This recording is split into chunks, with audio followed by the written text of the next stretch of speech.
Hello tout le monde. Alors aujourd'hui on se retrouve dans une nouvelle vidéo où je vais continuer à vous parler du permis de conduire. Pourquoi? Parce qu'il y a encore énormément de règles, de législation. Bref, je pense en fait que tout ça, ça devient épuisant pour tout le monde. Le fait qu'il y ait de nouvelles choses, on va dire, qui arrivent à chaque fois avec la crise sanitaire, ça n'arrange pas les choses. Donc voilà, cette vidéo pour mettre un peu au clair toutes les nouvelles informations, on va dire, qui circulent. Donc je vais faire un bref résumé avec vous. Donc comme première chose à faire évidemment, c'est passer son examen théorique. Ça c'est pour toutes les régions, c'est par là où on commence. Donc n'oubliez pas, pour petit rappel, qu'il faut 41 sur 50 au minimum pour le réussir. Du coup qu'une faute grave c'est moins 5 points, une faute mineure c'est moins 1 point. Donc, vous pouvez facilement être en échec, en tout cas quand vous faites une faute grave. Voilà, à partir de 2 fautes graves c'est directement moins 10 points, donc vous êtes dedans. Donc voilà, faites bien attention à ça. Ensuite, après l'examen théorique, il y a ce qu'on appelle un rendez-vous pédagogique. C'est quoi? Le guide accompagnateur et le candidat conducteur doivent passer une formation de 3 heures en auto-école, appelée rendez-vous pédagogique, ou en ligne, donc via cours en e-learning. Alors dans la situation actuelle, c'est clair que du coup le cours en e-learning est clairement conseillé parce que les 3 heures formation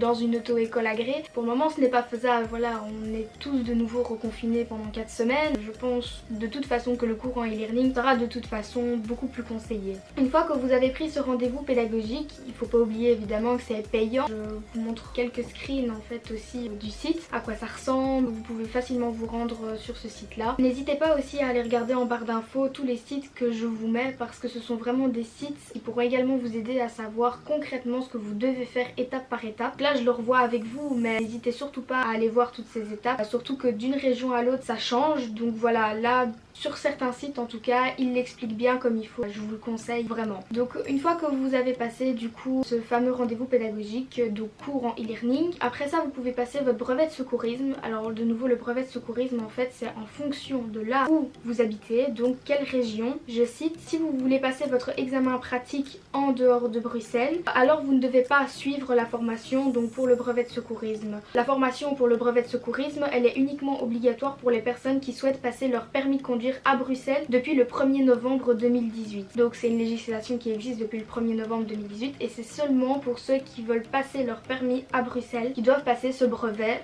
de secourisme. Donc du coup pour la Flandre et pour la Wallonie, il n'y a pas lieu d'être. Par contre il y a d'autres choses qui changent pour la Flandre et la Wallonie. Donc après le brevet de secourisme, ce que je conseille du coup de passer, c'est la perception des risques. La perception des risques, c'est quoi? Alors le candidat conducteur doit avoir réussi le test de perception des risques pour rouler en filière libre. Du coup il ne pourra rouler seul avant 3 mois de filière libre, donc il devra obtenir un certificat d'aptitude. Le certificat d'aptitude, c'est ce qui se trouve du coup après la perception des risques. Et dites-vous que la perception des risques, allez, dans tous les cas que vous ayez un M36 ou un M18, dans tous les cas vous devez le faire, cette perception. Ça c'est valable pour toute la Belgique. Par contre le certificat d'aptitude, c'est un peu plus complexe. Si par exemple, je sais pas moi, en début de confinement, justement parce que les auto-écoles étaient fermées, vous avez décidé d'entamer de la filière libre pour quand même pouvoir rouler accompagné. Mais si ça commence à vous embêter et que vous avez envie de faire de l'auto-école parce que les auto-écoles ont réouvert, vous pouvez passer en fait du M36 au M18 grâce à ce certificat d'aptitude. C'est un autre moyen, on va dire, de pouvoir changer d'un permis à l'autre. Il s'agit d'une épreuve pour pouvoir rouler seul avec un permis provisoire. C'est un examen pratique simplifié sur la voie publique pour prouver une maîtrise suffisante du véhicule. Il se fait dans un centre d'examen agréé et coûte 60 €.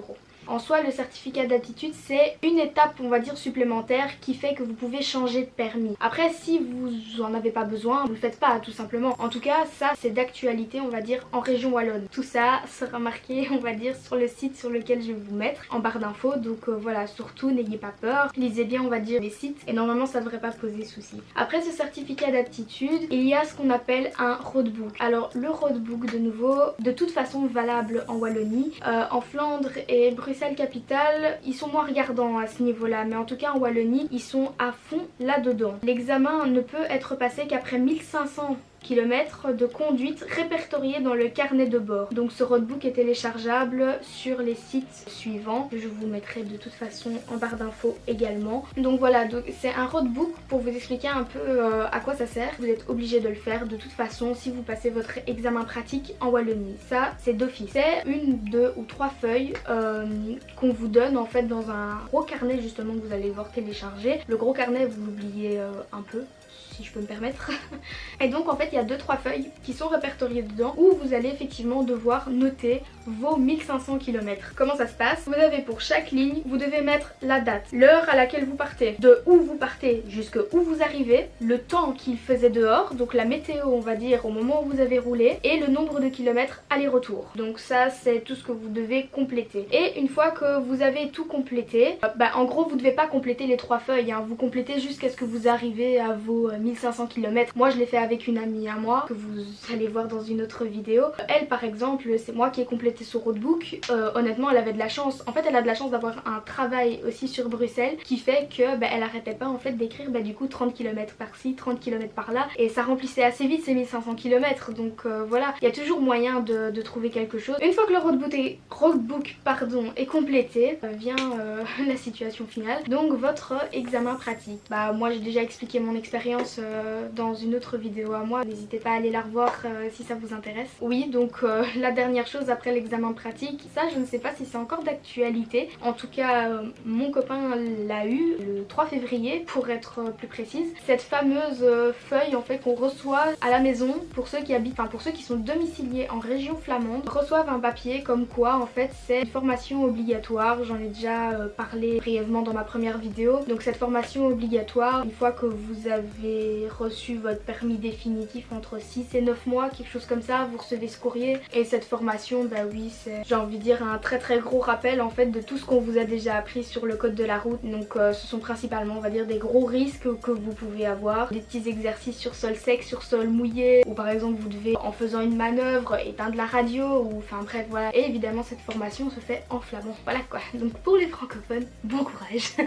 En gros voilà, je vais vraiment tout mettre en barre d'infos, donc n'hésitez vraiment pas à aller regarder, je vous le conseille vivement parce que tout est répertorié là-dedans. J'ai essayé de faire vraiment un gros rappel de tout ça, et sur ce en fait, dernière petite chose, je vous mets un screen ici vraiment de tout ce que vous pouvez faire, un tableau qui résume en fait ce que vous pouvez faire en auto-école et ce que vous pouvez faire en filière libre. Donc ça c'est vraiment quelque chose d'hyper important que je trouvais quand même assez bien expliqué. Après si voilà c'est pas assez, voilà, n'hésitez pas à aller revoir les autres sites alors que je vous mets en barre d'infos. Mais j'insiste vraiment là-dessus, il y a vraiment des choses qui pourront, j'en suis certaine, vous aider. Donc sur ce, c'est la fin de cette vidéo. J'espère qu'elle vous aura plu, n'hésitez pas à lâcher un petit pouce, ça fait toujours plaisir. Sur ce, voilà, il y a une autre vidéo qui va sortir aussi avec mon amie sur son expérience sur Louvain-la-Neuve. Je vous fais plein de gros bisous et je vous dis à bientôt pour une prochaine vidéo.